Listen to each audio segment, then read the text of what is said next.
안녕하세요. 중학생 아들을 키우고 있는 30대 여자입니다. 사연을 쓰려 돌이켜보니 결혼 생활 5년 동안 참 많은 일이 있었더라고요. 임신, 결혼, 육아, 그리고 이혼까지 말이죠. 처음 임신 사실을 안 건 21살 때였습니다. 그 당시 전 대학교 방학을 맞이해서 용돈벌이라도 할 겸 아르바이트를 하고 있었어요. 그곳에서 4살 많은 남편을 만나게 되었고, 남편의 적극적인 표현에 연애를 하게 되었고요. 그렇게 평범한 만남을 이어오던 어느 날 알게 되었죠. 임신을 했다는 사실을 말이에요. 임신 사실을 한 남편은 자신감에 찬 목소리로 이렇게 말하더군요. 자기야, 우리 결혼하고 아기도 낳자.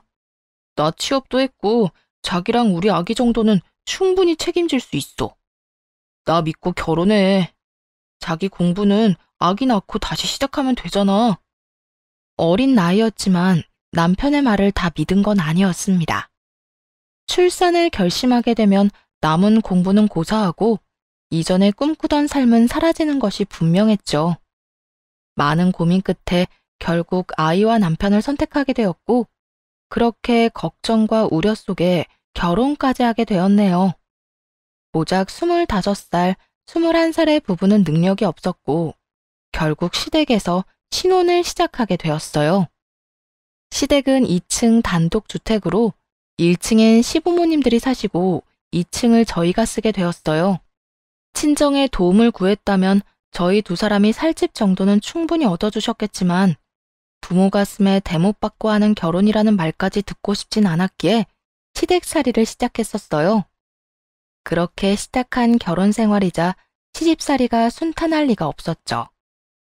너 밥 먹을 때 급한 볼일 있을 때 빼곤 방에서 나오지도 말거라. 내가 너 볼 때마다 우라가 치밀어. 어쩌다 저딴 게 내 아들 발목을 잡아서는? 네, 죄송합니다, 어머님. 그 죄송하다는 말 좀 그만해라. 그 말도 지겨워 죽겠어. 죄송한 행동인 걸 알았으면 조심했어야지. 사고는 다쳐놓고 죄송하다 고개만 푹 숙이고 있으면 뭐가 달라져? 얼른 방에나 들어가. 네, 아니, 조심할게요. 그땐 왜 그렇게 죄송하다는 말을 달고 살았는지 모르겠어요. 지금 생각하면 왜 저한테만 그러냐고 말대꾸 한 번은 할 법한데, 그땐 시모의 얼굴만 봐도 참 무섭고 눈치가 보였네요. 그래서 제 의사와는 상관없이 죄송하다는 말만 나오더군요. 그렇게 한 소리 듣고 방으로 들어오면 왜 그렇게 서러운지요? 두 사람이 사랑으로 가진 아이인데 왜 이 모든 질책은 나 혼자 받아야 하는지. 남편은 매일같이 저리도 깔끔한 모습으로 출근하는데 나는 이게 무슨 꼴인지 참 여러 가지가 다 서럽더라고요. 그래도 처음엔 남편이 잘 대해줬어요. 퇴근길에 제가 좋아하는 간식거리도 사오고 집에 일찍 들어오려고 노력도 하며 말이에요. 나왔어. 얼른 와서 이것 좀 먹어. 아침에 먹고 싶다고 했던 사거리집 순대랑 빵. 우와, 그렇지 않아도 하루 종일 눈앞에 아른거려서 혼났는데. 고마워. 잘 먹을게. 난 자기가 이렇게 잘 먹는 거 보면 너무 행복해. 돈 버는 보람을 느낀다고나 할까? 앞으로 다른 건 몰라도 먹고 싶은 거 하나만큼은 아끼지 않고 사줄 테니까 먹고 싶은 거 있으면 다 말해줘. 응, 알겠어.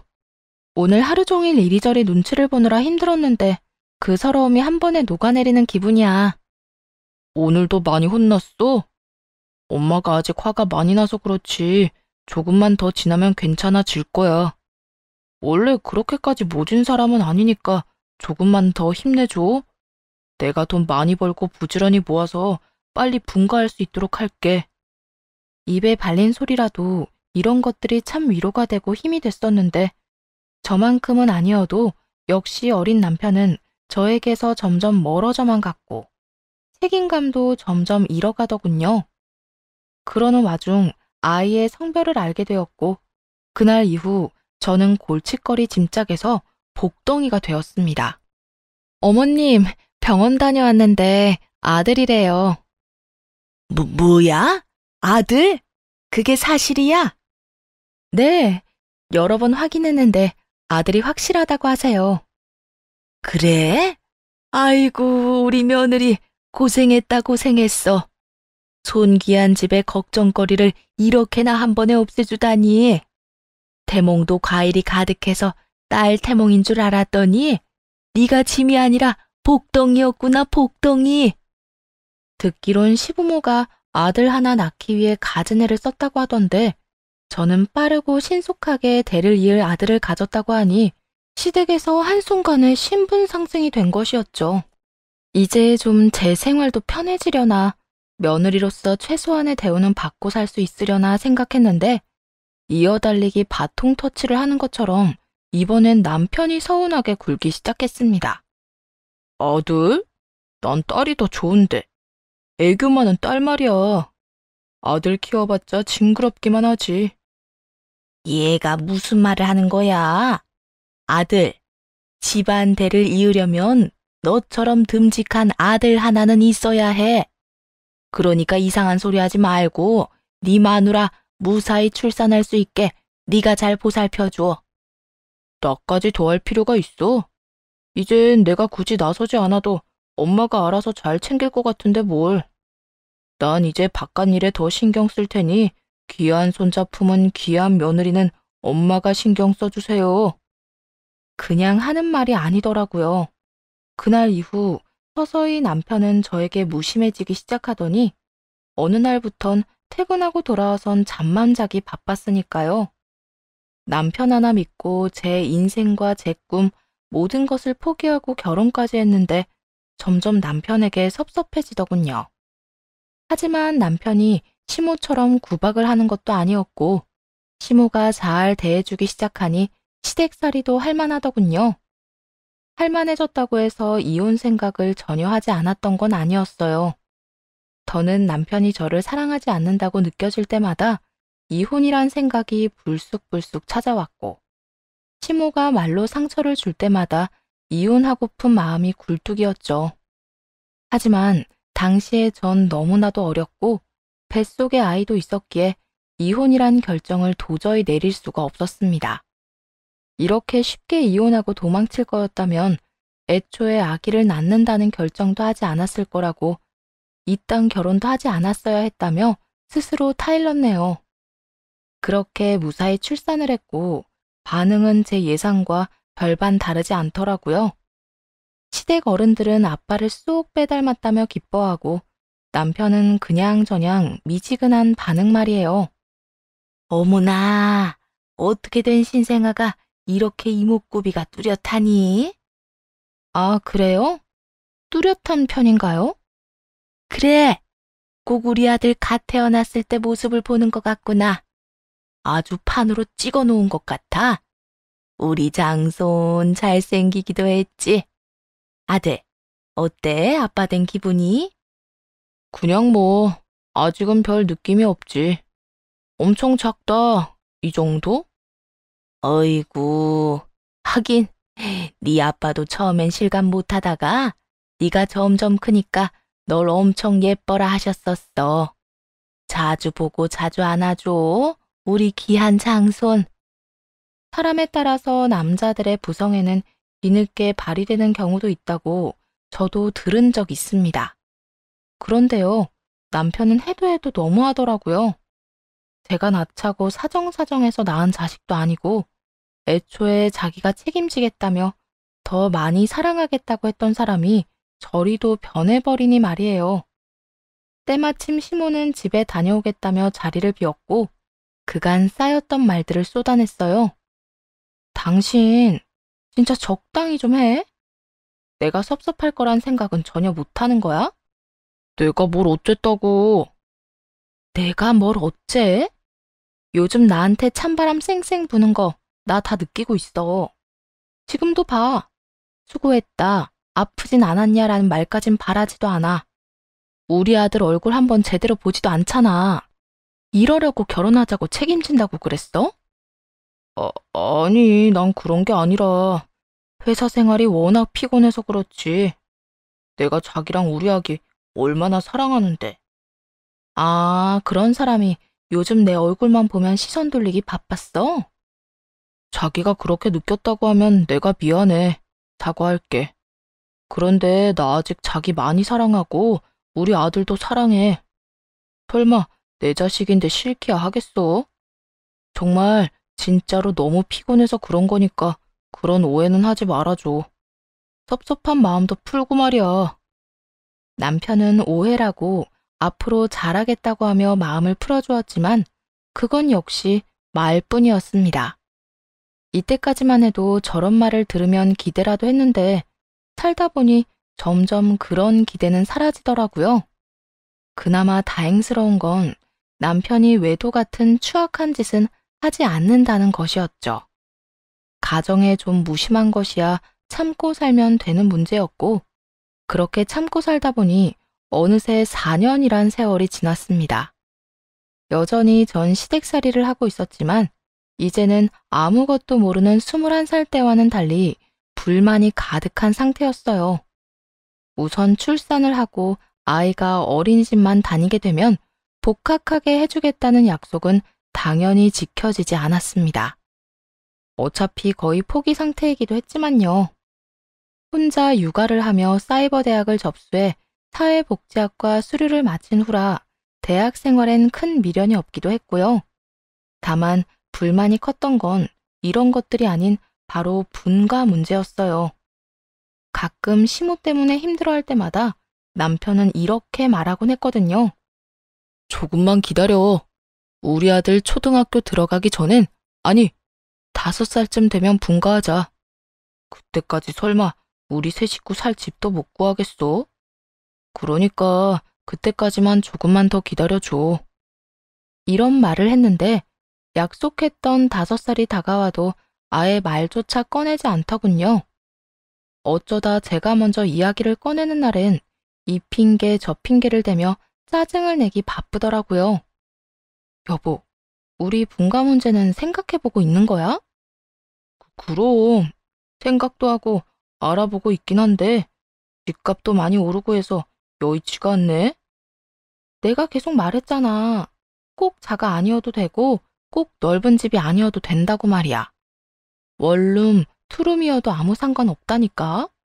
그냥 단 하루라도 우리 식구끼리 살고 싶다고. 또 세상 물정 모르는 소리 하네. 원룸, 투룸 얻는 데는 그냥 월세만 내면 되는 줄 알아? 보증금은 당신 보증금 있어? 당신 취업하고 일한 게 몇 년인데 그 보증금도 없어? 이때껏 번 돈으로 뭘 했길래 원룸 보증금도 없단 말이야. 뭘 하기는 부모님 용돈 드리고 생활비 드리고 하면 뭐 남는 거나 있는 줄 알아? 직장 생활 5년 동안 돈 몇백이 수중에 없다니 기가 막힐 노릇이었죠. 그냥 나도 일자리 알아볼게. 이대로는 이 집에서 한평생 살아도 못 벗어나겠어. 뭐? 당신은 집에서 애나 키우고 부모님 모셔야지. 취업은 무슨 취업이야. 헛소리 하지 말고 집안일이나 잘해. 이것도 안 되고 저것도 안 되면 도대체 우리 분가는 언제 한다는 말인데. 일단 좀 더 기다려. 이때껏 잘 기다려놓고 이제 와서 왜 이렇게 닭다리야, 닭다리. 그렇지 않아도 피곤한데 당신까지 보태지 좀 마. 이미 4년이나 살았고 그때쯤엔 저도 할 말은 하고 살았던 터라 참지 못할 정도의 생활은 아니었어요. 참으려면 충분히 참을 수 있었죠. 그런데 문제는 아들이었습니다. 시모는 어린 아들에게 과한 교육을 요구했는데 4~5살밖에 되지 않은 어린이에게 초등학교 때나 배우는 공부를 강요하며 못한다고 화를 내더라고요. 넌 도대체가 이것도 모르면 어떻게 하자는 거야? 곱셈까지 바란 것도 아니고 고작 덧셈과 뺄셈이야. 이것도 못하면 어쩌자는 거야? 영어 단어도 그래. 이 정도는 기본적으로 외워야 할 거 아니야? 어머님, 5살짜리 애가 그런 걸 어떻게 알아요? 이제 그만 혼내세요. 그렇게 윽박 지르고 강요하는 게 더 안 좋다고요. 네가 뭘 안다고 훈수질이야, 훈수질이. 내가 다 알아보고 이러는 거야. 똑똑한 애들은 이미 이런 건 다 끝냈다고 하는데 얘는 누굴 닮아서 이렇게 모자란 거야? 어머님, 저는 우리 아들 그렇게까지 과하게 공부시킬 생각도 없고 지금부터 그런 공부가 필요하다고 생각하지도 않아요. 그러니까 지금 네 말은 네 아들이니까 네 마음대로 키우겠다. 이 말이니? 득이 되는 조언과 도움이라면 감사한 마음으로 받겠지만 해가 되는 행동이라면 그냥 두고만 볼 생각 없다고 말씀드리는 거예요. 지금 어머님이 제 아들한테 하는 윽박, 강요, 이런 건 단 하나도 도움되는 것이 없으니까 하지 말아주세요. 이렇게까지 직설적으로 하지 말라고 해봐도 그때뿐이었습니다. 자고 일어나면 모든 기억을 잊은 사람처럼 또 어린 아들을 괴롭히는데 보통 일이 아니었죠. 상황이 그렇다 보니 잘 웃고 잘 먹으며 밝기만 하던 아들은 눈에 띄게 의기소침해져 갔고 자신감이 떨어지니 유치원에서도 문제가 생겨나기 시작했습니다. 어머님, 혹시 유민이 요즘 무슨 일이 있는 걸까요? 아니요, 특별한 일은 없는데 왜 그러세요? 아니, 그게 유민이가 요즘 친구들이랑 잘 어울리지를 못해요. 눈치도 지나치게 보고 친구들이 가까이 다가가도 피하기만 하고요. 저희 유민이가요? 상담할 때는 잘 어울린다고 하셔서 그런 줄만 알고 있었는데요. 학기 초엔 친구랑도 잘 어울리고 항상 밝은 유민이었는데 어느 순간부터 눈치를 많이 보고 큰 소리에 놀라기도 하고 그렇더라고요. 혹시나 무슨 일이 있으신가 싶어서 연락드려봤어요. 심리적으로 불안한 상태가 확실했습니다. 저는 제가 아들을 감싸고 보호한다고 해서 해결될 문제가 아니란 생각이 들더라고요. 그래서 남편을 앉혀놓고 진지하게 이야기를 꺼냈어요. 여보, 아무래도 우리 분가 서둘러야 할 것 같아. 뭐? 당분간은 기다리라고 했잖아. 상황이 여의치 않다고. 상황 괜찮아질 때까지 기다리다가 우리 아들 유민이 큰일이 날 것 같아서 그래. 뭐? 유민이가 왜? 유치원에서 연락이 왔어. 유민이가 친구들이랑도 잘 못 어울리고 눈치도 많이 보고 어두워졌다고. 갑자기 왜 그러는 거야? 아니, 근데 유민이가 이상해진 거랑 분가랑 무슨 상관인데? 그 밝던 애가 갑자기 왜 그러겠어? 어머님 때문이잖아. 5살짜리 애한테 덧셈 뺄셈 못한다고 구박하고 영어 단어 못 외운다고 화까지 내신다고. 그거야, 엄마가 하나라도 더 알려주고 싶어서 그런 거지. 별것도 아닌 걸로 유난 좀 떨지 마라. 유난? 유난이 아니라 선생님한테 연락이 왔다니까. 자존감을 키워주고 많이 공감해줘야 할 시기에 그렇게 구박만 하고 소리를 지르는데 애가 이상해지는 게 당연하잖아. 저는 아들이 힘들어할 생각을 하면 속이 타들어가고 마음이 쓰라리게 아픈데 남편은 그저 제가 분가를 위해 우기는 거라 생각하는 듯 하더군요. 분가하고 싶어서 별 연관을 다 지어서 억지 부리네. 억지? 지금 억지라고 했어? 당신은 눈이 없어? 우리 아들 집에서도 어머님 눈치 보느라 밥도 제대로 못 먹어. 그걸 보면서도 억지라고 하고 싶어? 당신 말이 다 맞는다고 치자. 우리 엄마가 극성 떨어서 애가 힘들어한다고 해도 당장 돈이 없는데 분가를 어떻게 하냐고. 어떻게 해서든 마련하면 되잖아. 정 안 되면 대출을 하든 어떻게 해서든 해결책을 마련할 생각을 해야지. 당신은 왜 덮어놓고 무조건 안 된다고만 하는 거야? 안 되니까 안 된다고 하지. 참 별나게도 군다. 애가 크다 보면 이런 일도 있고 저런 일도 있는 거지. 다른 문제도 아니고 우리 아들 문제야. 아무 일이 안 일어나면 다행이지만 저러다 애 발달에 무슨 문제라도 생기면 그때도 아, 저러다 괜찮아지겠지 하고 안일하게 생각할 거야? 하는 수 없는 일이지 뭐. 하고 넘길 거냐고. 아, 글쎄. 돈이 없다니까 돈이. 없는 돈이 화내고 소리 지르면 나와? 그렇게 나가 살고 싶으면 당신이랑 당신 아들이나 나가서 살아. 말리는 사람 없으니까. 그 말 진심이야? 그래. 진심이야. 그러니까 나 좀 귀찮게 하지 말라고. 돈이 정말 없어서 없다는 것인지, 있는데도 없다고 하는 것인지는 중요하지 않더라고요. 저와 아들을 위해 남편은 어느 것 하나 변하려는 노력조차 하지 않는다는 것이 가장 크게 다가왔습니다. 남편은 나가려면 나가라면서 짜증스럽게 고함을 질렀고, 그 순간 시모가 방으로 들어오더군요.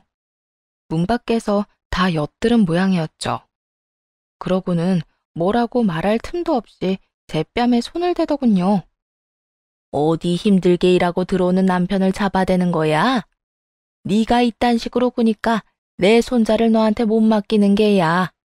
남편 뒷바라지도 못하는 주제에 뭘 안다고 내 앞에서 매번 안 된다, 하지 말라 큰 소리야 큰 소리가.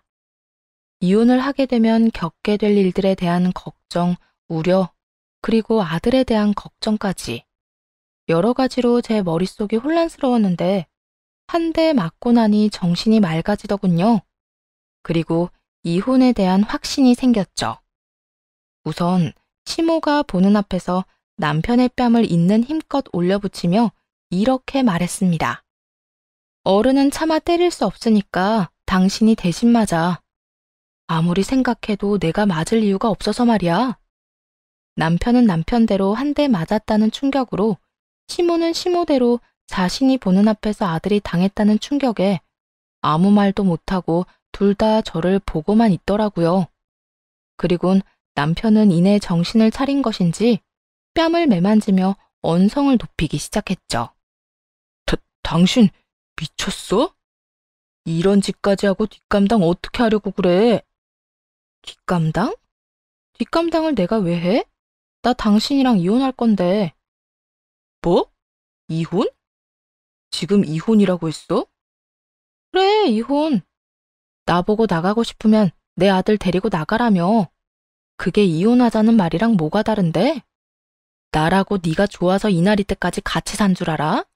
나도 내 아들 생각해서 참고 산 거라고. 그래서 지금 이혼하고 나가겠다고? 당신이 나하고 이혼하면 제대로 먹고 살 수 있을 거라고 생각해? 당장 돈은 어떻게 벌 건데? 아르바이트해서 애를 키울 수 있을 거라 생각하는 건 아니지? 국어를 하는 한이 있어도 내 아들 바보 만드는 이 집에서 더는 안 살아. 당신도 마찬가지야. 내가 억지를 부린다고? 유난을 떤다고? 그게 할 말이야? 정작 억지 부리고 유난 떤 사람이 누군데? 이렇게 말하며 시모를 보자 시모 역시 그간 저에게 하고픈 말이 많았다는 듯 원망을 쏟아내더군요. 너 지금 나 들으라고 하는 말이니? 너는 어떻게 생각할지 몰라도 내 입장에선 억지나 유난이 아니라 당연히 해야만 하는 일이었다. 다른 애들은 다 그 정도는 한다는데 당연히 우리 손자도 그 정도는 해야지. 도대체 어느 집 애들이 그렇게 똑똑한지 전화라도 좀 걸어보세요. 그 애도 강제적으로 공부를 시켰는지 아니면 애 스스로가 원해서 한 공부인지라도 좀 물어보게요.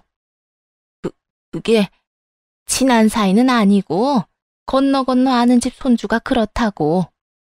그러니까 지금 제대로 알지도 못하고 유민이를 그렇게 쥐잡듯 잡았단 말이에요? 사실인지 아닌지도 모르는 건너 들은 이야기로요? 그게 뭐가 중요해? 그렇게 똑똑한 애가 있으니까 그런 이야기가 내 귀에도 들어왔을 거고, 우리 손주는 그보다 무식하고 멍청하다는 게 문제지. 제가 보기엔 제 아들이 문제가 아니라 어머님이 문제네요. 어디서 확실하지도 않은 이야기 듣고 와서 초등학생이나 돼야 배우는 걸 알려주는데 애가 버텨내겠어요? 거기에다 매번 멍청하다, 무식하다, 고함이나 지르고요. 멍청한 걸 멍청하다고 하는 게 뭐가 문제라는 거야? 바보를 안 쳐다 놔도 그만큼 강조하고 그만큼 설명했으면 다 알아들었을 텐데. 애가 엄마를 닮아서 무식한 걸 누굴 탓을 하는 게야 지금? 당신도 봤지? 당신 엄마가 이런 분이셔. 저는 이런 집에서 내 아들 바보로 만들면서 살 생각도 없고, 당신 말대로 나는 내 아들 데리고 나갈 테니까 이혼해. 남편을 바라보며 이혼을 요구했고, 남편은 후련하다는 표정으로 저를 보며 이렇게 말했습니다. 그래, 하자 이혼. 나도 이런 생활 힘들고 지겨웠어. 어릴 때 저지른 실수 때문에 이 좋은 나이에 당신이랑 유민이한테 발목 잡혀 사는 인생이 나라고 즐거운 줄 알아? 제가 바보도 아니고 남편이 저런 생각을 한다는 건 알고 있었습니다. 그런데 저런 이야기를 남편에게 직접 들으니 꽃 같은 나이에 혼자 고생하며 산 세월이 떠오르며 화가 나더군요. 남편의 말이 끝나자마자 손을 올려 반대쪽 뺨을 올려붙였네요. 시모는 저를 가만두지 않겠다며 고함을 질렀고 남편은 그저 저를 노려보더군요. 너 지금 이게 뭐 하는 짓이야? 한 번도 아니고 두 번이나. 네가 제정신이야? 네, 제정신이에요. 진작 이랬어야 했는데 그간 제가 너무 미련스러웠죠. 생각 같아선 제가 어머님한테 당한 것만큼 되돌려주고 싶은데 그래봤자 화가 풀릴 것 같지도 않고 이 정도만 하고 그냥 이혼이나 하려고요. 이게 진짜? 시모는 다시 저에게 손을 올렸고 그 손을 잡아 뿌리치며 이렇게 말했습니다. 저한테 또 손대면 귀한 아들 뺨이 남아나지 않을 텐데 정말 괜찮겠어요? 아니, 이번엔 어머님 뺨에 제 손이 날아갈 수도 있는데 그것도 괜찮으면 하고 싶은 대로 다 하세요. 다 봤다시피 저도 이제 맞고만 있을 건 아니라서요. 아들 문제가 아니라면 시키는 일은 토달지 않고 하고 큰 소리 한 번 내지 않았던 제가 이런 반응을 보이니 시모 역시 놀란 눈치였죠. 남편의 반응도 별반 다르진 않았어요. 시모의 눈을 똑바로 보고 할 말을 다 하는 저를 토끼 눈을 뜨고 보고 있더라고요. 그런 남편을 똑바로 보며 마지막이란 마음으로 이렇게 말했습니다. 이럴 거면 그때 왜 결혼하자고 했냐고 원망이라도 하고 싶은데 그러기엔 나한테 내 아들이 너무 소중해서 그 말은 참아 못하겠다. 당신도 양심이 있다면 조용하고 빨리 이혼해줘. 양육권 가지고 지저분하게 굴지도 말고. 남편은 대답이 없었고 곧바로 짐을 싸 아들과 함께 친정으로 왔네요. 그렇게 시작된 이혼. 그나마 남편은 양육권이나 돈으론 치사하게 굴진 않더라고요. 그 덕에 비교적 간단하게 양육권도 위자료도 받고 이혼을 할 수 있었고요. 4년 동안 수도 없이 고민하고 또 고민한 이혼이었는데 6개월도 되지 않아 결론이 나고 이혼을 하게 되니 참 씁쓸하더라고요. 미련이 남아서가 아니라 저의 꽃다웠던 그 세월이 안타까워서요. 그래도 그 4년이란 시간이 후회스럽진 않았습니다. 저에겐 제 목숨보다 소중한 아들이 생겼으니까요. 그리고 든든한 버팀목이자 제가 살아야 할 이유인 부모님도 계셨고요. 그렇게 새로운 인생이 시작되었고 전 그 어느 때보다 열심히 살아야 했네요. 돈을 벌었어야 했으니까요. 전 남편이 주기로 한 양육비가 있었는데 모작 3번 주더니 양육비와 함께 연락도 끊어버렸거든요. 연락을 해서 돈 내놓으라고 닥달을 할까 싶기도 했지만 그러진 않았습니다. 괜히 양육비 핑계로 아들을 보겠다고 하는 것도 싫었으니까요. 아이의 아빠에게도 아들을 보여주는 것이 싫어 양육비 달란 말도 하지 않았는데 전 시모는 끈질기게 연락이 와 손자 타령을 하더라고요. 예, 아무리 너희가 이혼을 했다 해도 내 핏줄이고 내 손자다. 네가 뭔데 내 손자 얼굴도 안 보여주는 게야? 유민이가 할머니 이야기만 꺼내도 싫다고 난리를 부리는데 어쩌겠어요? 그러게 있을 때 잘하지. 이제 와서 핏줄 타령은? 거짓말 하지 마라. 내가 내 손자한테 어떻게 했는데 내 손자가 나를 보기 싫어할 리가 없잖아. 어떻게 하긴요. 하루가 멀다고 구박하고 쥐어받고 화내고 다 큰 어른도 그런 식으로 대하면 2번 다시 보기 싫다고 한다고요. 그러니까 그런 줄 알고 다신 연락하지 마세요. 혹시나 유민이가 보고 싶다고 하면 따로 연락할 테니까요. 집착이 대단한 시모는 하루가 멀다고 연락이 와 손자 타령을 했지만 전 절대 보여주지 않았습니다. 끝나지만 않을 것 같던 그 집착도 어느덧 서서히 줄어들고 한동안은 연락도 오지 않더라고요. 그리고 오랜만에 연락이와 한다는 말이 가관이었죠. 잘 지냈니? 네 아들은 잘 크고 있고? 네, 우려하시던 거와는 달리 아주 잘 크고 있어요. 그런데 무슨 일이세요? 한동안 연락 없으시더니. 아, 미리 말하는데 네 아들 보여달라고 연락한 거 아니니까 걱정하지 마라. 다름이 아니라 내 아들 재혼 소식 전해주려고 전화했다. 혹시나 네가 뭣도 모르고 연락해서 구질구질하게 굴까 봐. 이혼하고 양육비가 안 들어와도 단 한 번도 연락한 적이 없는데 저딴 말을 하니 기가 막히더군요. 모르긴 몰라도 전 시모의 성향상 자랑을 하려고 연락한 것이 분명했죠. 그럴 일 없으니까 할 말 다 끝났으면 끊으세요. 길게 통하고 싶지도 않으니까. 예, 잠시만. 넌 네 전 남편이 어떤 사람이랑 결혼하는지 궁금하지도 않니? 같은 회사 다니는 여자인데 임신했다고 하더구나. 너와는 달리 대학도 졸업했고 똑똑한 여자이니 그 뱃속에서 태어날 내 귀한 손주가 얼마나 똑똑하겠어? 그거 참 잘 됐네요. 앞으로는 내 아들한텐 신경 끄고 새로운 손주나 신경 쓰면서 잘 살아보세요. 그렇지 않아도 그렇게 할 거다. 네 아들보단 쓸만할 건 분명하고 영재라도 태어나는 건 아닌지 모르겠구나. 그건 내가 알 바가 아니고요. 이 말은 할 수 있을 것 같네요. 부디 그 애는 바보로 만들지 말고 잘 키우세요. 너 내가 누누이 말했지? 그건 내 잘못이 아니라 네 아들이 멍청한 거라고. 그거야 두고 보면 알겠죠. 그렇게 전화를 끊었고 그 후론 그 사람들을 잊고 살았습니다. 따로 연락이 오지 않기도 했고요. 그 후로 벌써 5년이 흘렀네요. 저는 아동 발달센터에서 일하고 있어요. 사이버 대학이지만 관련 학과를 수료하기도 했고 아이 때문에 그 후로도 꾸준히 공부하고 일을 해서 업계에선 꽤 대접을 받고 있었죠.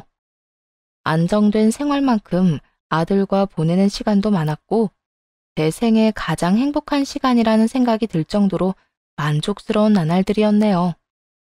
하루하루 바쁘게 지내고 있는데 일하는 센터로 낯익은 사람들이 들어오더라고요. 네, 그건 바로 전 시모와 전 남편이었습니다. 두 사람은 여자아이의 손을 잡고 센터로 들어왔는데 척 보아도 표정에 근심과 걱정이 가득해 보이더군요. 반갑지 않은 사람들의 등장에 저도 모르게 몸을 숨기게 되었고 본의 아니게 두 사람의 대화를 엿듣게 되었죠. 이게 다 엄마 때문이야. 멀쩡하게 태어난 애를 엄마가 다 망쳐놨다고. 이게 뭐야? 센터가 웬 말이냐고. 그게 왜 내 탓이야? 난 그저 남들 하는 것처럼 했을 뿐이라고.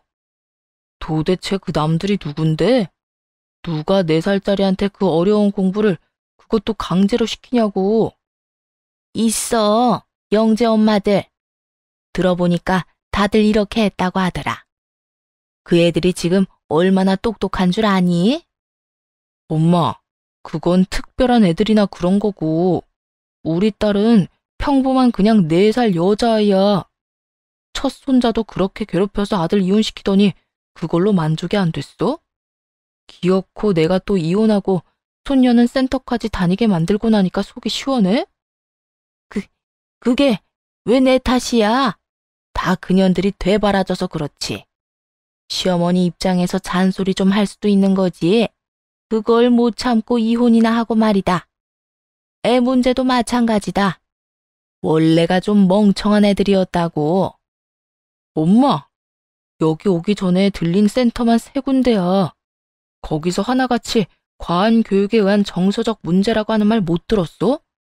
그 말을 듣고도 애 탓을 하고 싶어.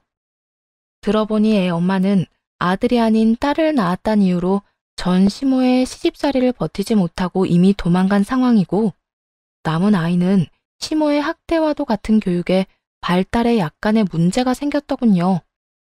싸우는 두 사람의 사이에 껴 눈치를 보고 앉아있는 여자아이를 보는데 힘들어하던 아들의 모습이 떠올라 안타까웠습니다. 언제까지 숨어 있을 수도 없는 노릇이고 그 둘의 대화가 다른 사람들에게 방해가 되는 지경이라 저는 두 사람 앞에 등장했죠. 저를 보자마자 두 사람은 화들짝 놀랐는가 싶더니 이내에 다 알겠다는 표정을 지어 보이며 제 아들 험담을 하기 시작했죠. 네 아들도 여기 다니니? 내 그럴 줄 알았다. 어릴 때부터 모자라더니. 뭐라고요? 그런 거 아닌데요. 아니긴 뭐가 아니야. 그런데 그때부터 지금까지 다닌 거면 도대체 몇 년이나 다닌 거니? 아니, 얼마나 심각한 바보이길래 이때까지 치료를 하는 게야? 그 정도면 장애 아니니? 장애라니요. 무슨 말을 그렇게 하세요? 그리고 그런 거 아니라고 말했잖아요. 어머, 깜짝이야. 아니면 아닌 거지. 왜 화를 내고 그러니? 아, 알겠다. 장애까진 아니더라도 학교 수업은 제대로 못 따라가지? 네, 그럴 줄 알았다. 너 닮아서 머리가 나쁘다고, 조기 교육이 그렇게 중요하다고 내가 말했잖니. 걱정과 우려가 섞인 말이 아니었어요. 차라리 그건 조롱에 가까웠죠. 아무리 연이 끊어졌다고 해도 자신의 손자 이야기를 저런 식으로 하다니 정신치료가 필요한 사람은 전 시모인 것 같더군요. 저런 인간들에게 아들에 관한 이야기는 전하고 싶지도 않았는데 어쩔 수가 없더라고요. 귀한 남의 아들을 그딴 식으로 몰아가니 말이에요. 여기는 아들이 다니는 곳이 아니라 제가 일하는 곳이고요. 제 아들은 치료라는 건 받지도 않았고 받을 필요도 없어요. 학교 수업을 못 따라가기는커녕 매번 전교 1, 2등만 하고 있어서 성적표 확인하는 의미가 없을 정도니까요. 그 말을 들은 전 시모가 지어 보이던 그 표정을 아직도 잊지 못합니다. 처음엔 화들짝 놀란 표정에서 그럴 리가 없다며 의심하는 눈초리를 거쳐 후회 가득한 얼굴까지 표정 변화가 참 드라마틱하게 이어지더군요. 그럴 리가 없어. 그땐 말도 제대로 못 알아먹고 무슨 말만 하면 울던 그 멍청한 애가 그렇게 똑똑해졌을 리가 없잖아. 원래 똑똑하던 애였어요. 그런 애를 아줌마가 다 망쳐놓고 있었고요. 정서적으로 그렇게나 불안한데 교육은 무슨?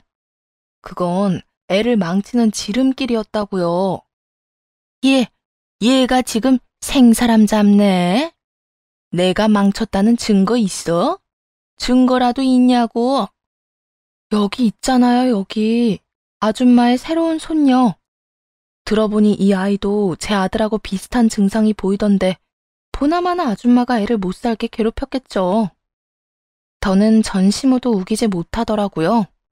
지나치게 비슷한 증상을 보이는 두 아이와 전 시모의 품을 벗어났을 뿐인데 시모가 바라던 모습으로 크고 있는 아들. 그 모든 것이 제 말이 옳았다는 것을 증명하고 있었으니까요. 온 김에 상담을 받든 뭘 하든 당신이 알아서 할 문제인데 정말 딸을 걱정하는 거라면 당신 엄마부터 떼어놓는 게 좋을 거야. 사정상 떼어놓는 게 안 되는 상황이면 적어도 그 말도 안 되는 교육관을 집어치우게 하든지. 그러니까 애들이 이렇게 된 게 다 엄마 때문이라는 말이야? 보고도 모르겠어? 이대로 두고 방관하면 아마 크게 후회할 일 생길 테니까 그렇게 되기 전에 애한테 신경 좀 쓰고 살아. 당신 엄마가 하나 남은 딸 발달도 다 망쳐놓기 전에. 전 남편은 안쓰러운 눈빛으로 여자아이를 한 번, 그리고 원망스러운 눈빛으로 전 시모를 한 번 보더라고요. 전 남편의 눈초리가 따가웠던 전 시모는 만만하게 생각하던 저를 향해 괜히 화를 내기 시작했습니다. 너 뚫린 입이라고 아까부터 막말하는데 내가 뭘 어쨌다고 애들이 그렇게 된 게 다 내 탓이라고 하는 게야. 타고나기를 모자라게 태어난 애들 어떻게 해서든 정상적으로 살게 하려고 공부 좀 시킨 것뿐이라고. 아줌마가 의사라도 돼요? 아니면 선생님이라도 되나요? 아무것도 아닌 그냥 나이 먹은 할머니일 뿐이면서 도대체 뭘 한다고 애들에 대해서 판단하고 지적하고 가르치려고 드세요? 그것도 고작 4, 5살 된 애들을. 뭐야? 아무것도 아닌 할머니? 이혼해서 남남됐다 해도 내가 네 엄마뻘 되는 어른인데 어른한테 그 말버릇이 뭐야? 하여튼 예나 지금이나 본데 없이 자란 티 내기는 내가 그래서 너한테 애를 안 맡긴 거였다고. 그래서 제 아들도 망칠 뻔했죠. 이제 인정하세요. 아줌마가 그렇게 무시하던 제가 키운 제 아들은 지금 수제 소리 들으면서 전교에서 놀고 그렇게 자부하던 교육 방식으로 교육한 저 아이는 지금 아파하고 있다는 걸요. 그 말에 흥분한 전시모는 무섭게 다가왔지만 제 몸에 닿진 못했습니다. 닿기도 전 남편의 손에 의해 끌려나가게 되었으니까요. 엄마, 그만 좀 하고 나가자. 나가자고. 이 녀석아, 이대로 나가면 전현 하는 말이 다 맞다고 인정하는 꼴밖에 더 돼? 난 못 가.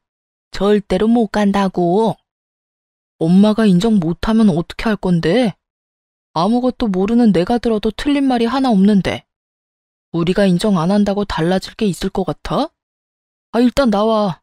집에 가서 이야기하자고. 계속 난동을 부리면 경찰이라도 부르려고 했더니 전 남편이 나서 전시물을 끌고 가준 덕에 작은 소란으로 일은 마무리되는 듯 했습니다.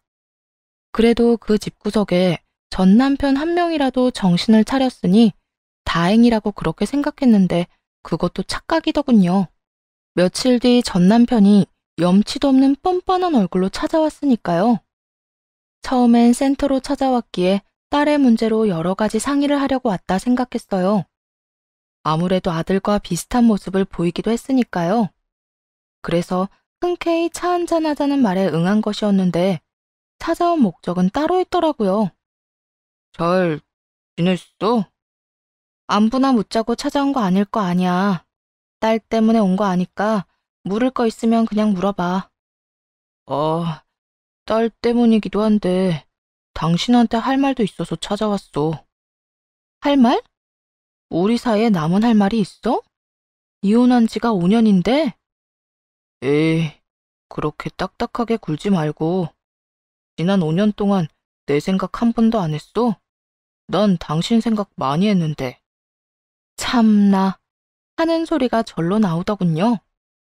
필요 없으니 아들이랑 둘만 나가라고 한 것이 기억에 생생한데 이제와 말 같지도 않은 거짓말을 늘어놓으니까요.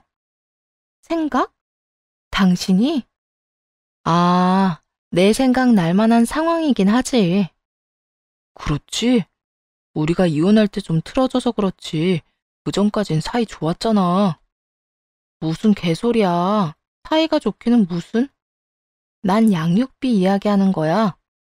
당신이 나한테 양육비 안 주고 무시한 게 4년이 넘는데 그 정도면 내 생각이 날 수밖에 없다. 이 뜻이었는데. 만난 김에 좀 물어나 보자. 양육비 이대로 영원히 안 줄 생각이야? 줘야지. 당연히 줘야지. 그동안은 나도 먹고 사는 게 힘들어서 못 줬던 거고 앞으로는 조금씩이라도 줄게. 하는 수 없이 양육비 지급 약속까지 한 전 남편은 지나치게 눈치를 살핀다 싶더니 기어코 해서는 안 되는 말을 꺼내기 시작하더군요. 저기, 우리 다시 만나는 건 어때? 아까 말했듯이 나 당신이랑 떨어져 사는 동안 당신 생각 많이 했어.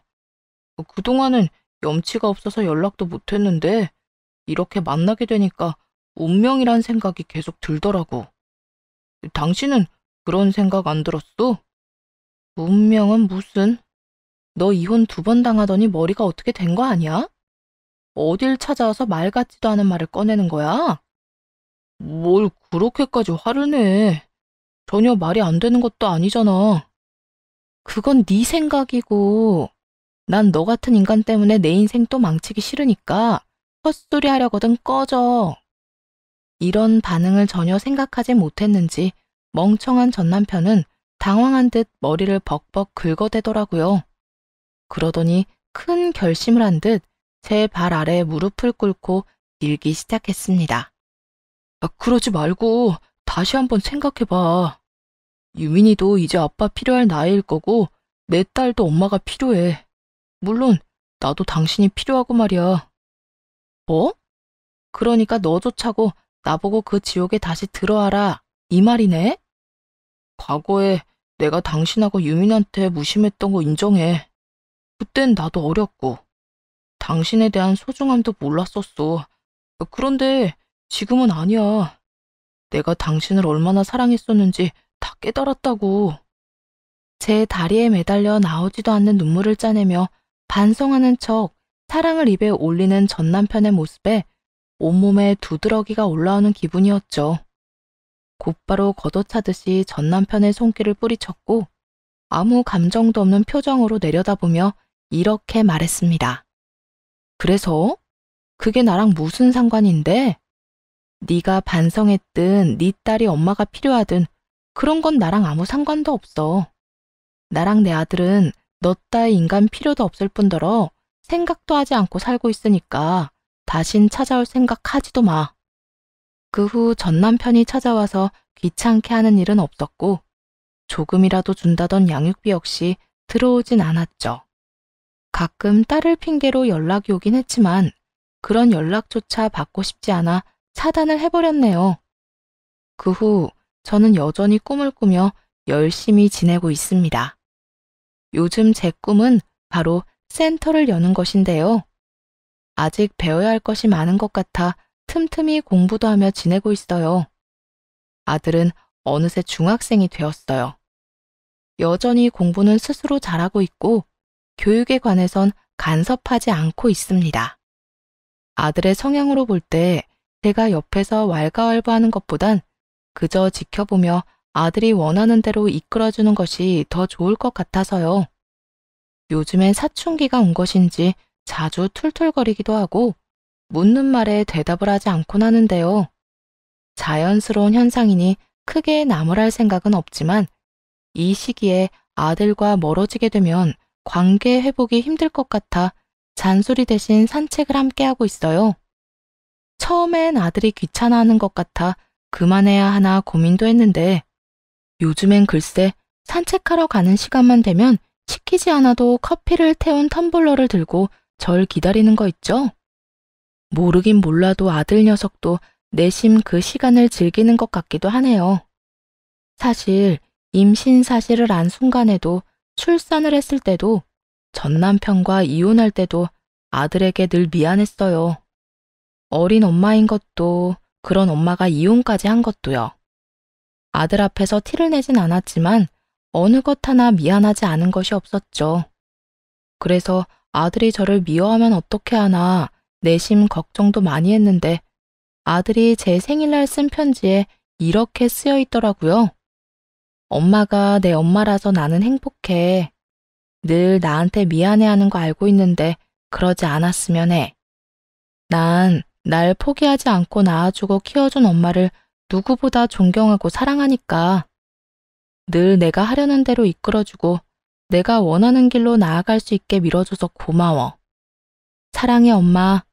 건강하게 오래오래 행복하자.